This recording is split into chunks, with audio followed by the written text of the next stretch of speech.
making our Christmas memories.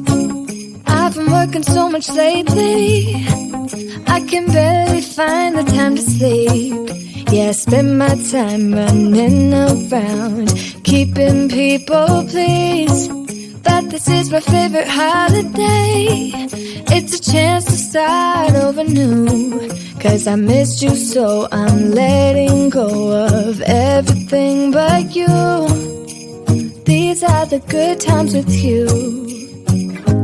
Baby, this year it's just gonna be you and me. Hang by the fire and chill. Isn't this how it's supposed to be? Making our Christmas memories. Oh, and I've been longing to hold you close. Forget about everyone else. Isn't this how it's supposed to be? Making our Christmas memories.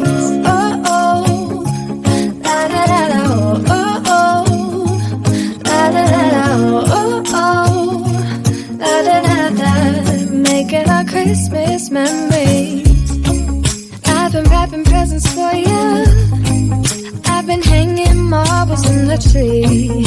And I've lit my house with Christmas lights. So you should come back home to me.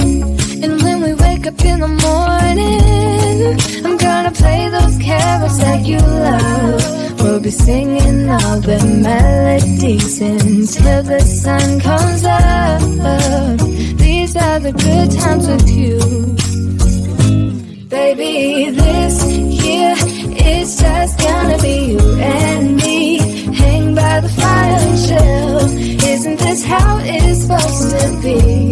Making our Christmas memories. Oh, and I've been longing to hold you close. Forget about everyone else.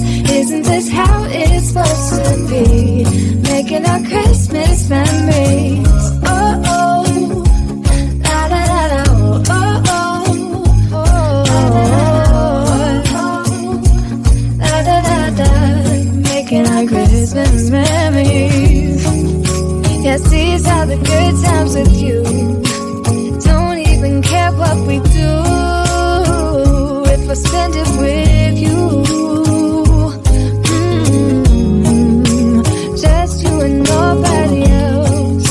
It's so good to see you again, to see you again.